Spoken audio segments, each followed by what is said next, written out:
Hey, good morning, YouTube. This morning I'm going to share with you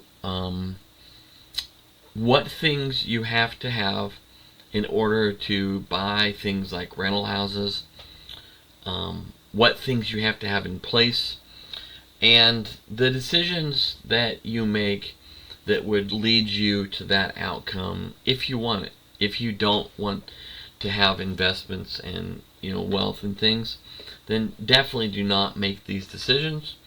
But these are the decisions and things that you're looking for that leads you to that status and that place that you might want to get to. And so I just wanted to share. It's not a right place to go. It's not a wrong place to go. It's just a decision that you make. And so I'm going to share the spreadsheet kind of that I made. And so there are 4 things that you're really looking to create. One is cash flow. One is profit. One is a value increase. And the last one is access to capital. And so there are different things that you would do in value that would give you those. If you'll notice, there's no cars on here. There's no jewelry on here, or things that people might associate with wealth and wealth creation, because those things don't have anything to do with it. So first, let's talk about a W-2 job. Most people have a W-2 job. And if you put your money from a W-2 job in your checking and savings account, that creates no cash flow, no profit, no value increase, and no capital access. It's just money you spend to live on, and your choice could be living on 100%, could be living on slightly less, $10 less than 100%, and you put that down in a brokerage account, and then you've made a choice to start creating these cash flow, profit, value increase. Now, most people's first thing they do is this 401k. That creates a value increase, but it does not create cash flow, profit, or capital access for you. It can build wealth, but only in this one component of wealth. The stock ownership plan, which some works have, will create profit from the dividend of the stock. It does have a value increase as the stock goes up, and then you have access to that capital to sell it to buy other investments at a certain point. What I recommend is that you have a brokerage account where you siphon some of your W-2 money off. Didn't say the amount. It could be the amount of a couple, Starbucks per week, per month, which is fine.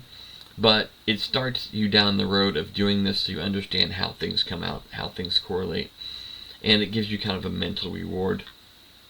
And so if you do that, you put those in index funds, you put those in stocks, you look at it like a 2%, we'll say, cash flow, profit, value increase maybe is 10% a year, and then you have access to that capital to do other investments also.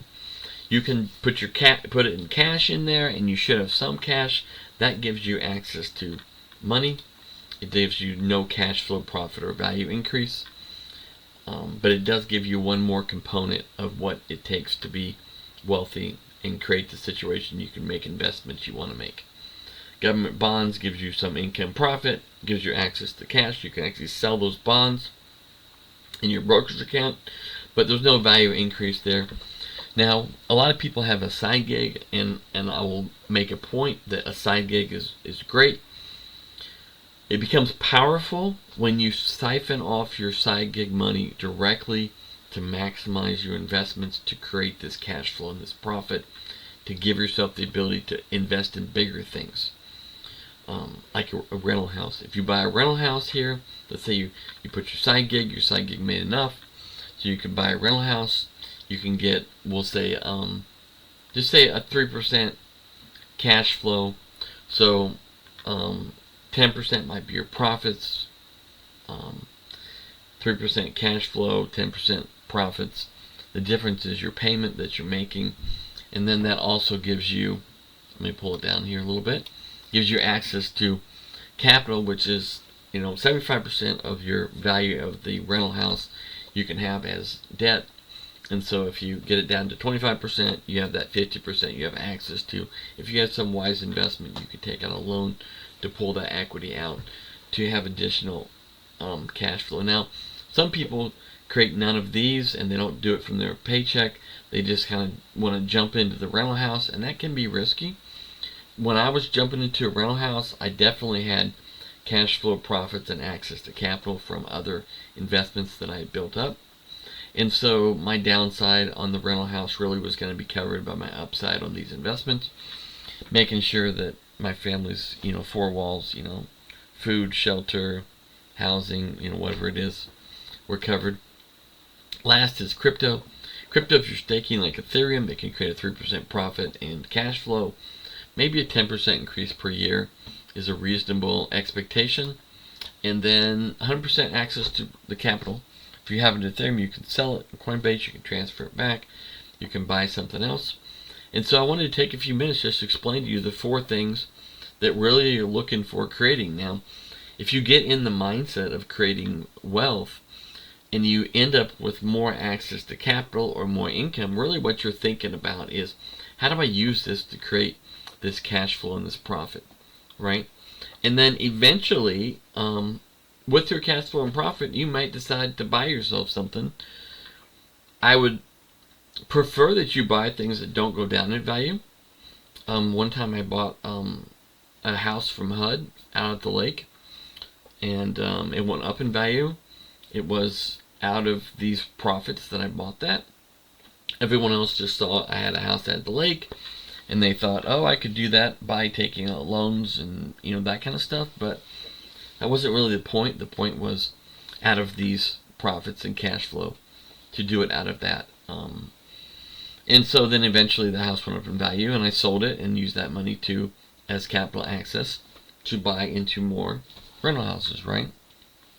And so from the outside it looks one way, from the inside it's another. You might see someone buy a really nice car, and one person buys it and they're buying it out of their checking account on a loan. Another person buys it and they're using this cash flow and profit that they've created over a period of time to pay for that car.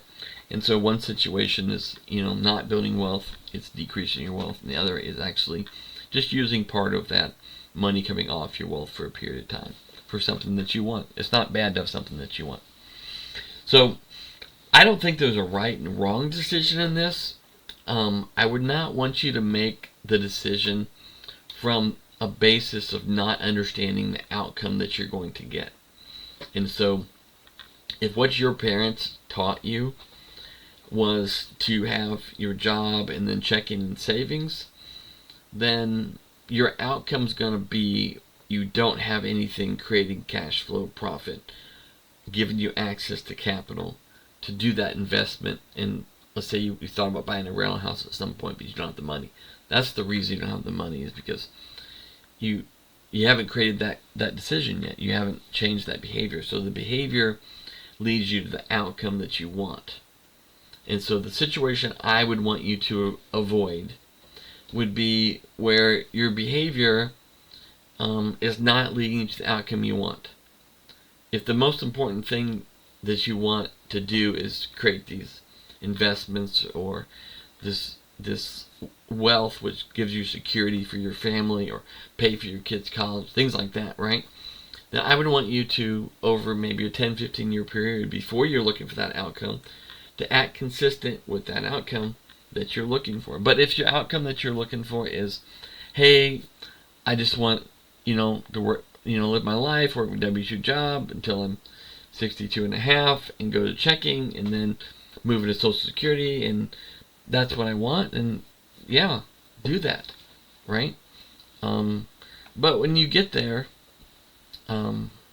just realize that's what you wanted, right? This is what you chose. And if you end up with a bunch of rental houses and stuff that you're responsible for, and you're like, oh me, oh my, I'm responsible for managing all this stuff that builds money and wealth for me, don't complain about that either, because that's what you chose. And so choose the behavior that leads you to the outcome that you're looking for is the main thing that I would advocate. And realize that one outcome is not better than another. There's some fantastic people that really want to avoid wealth. They'll say, I don't want wealth. I don't want to have security in money. Maybe they say they can't handle it. Those type of things. And so that's fine. But I'm just trying to draw for you a correlation. Behavior and outcome, so you understand what you're kind of targeting as far as where you'll be at a certain point in time. But hope it's valuable for you. Give me a like if it is, and I will talk to you later.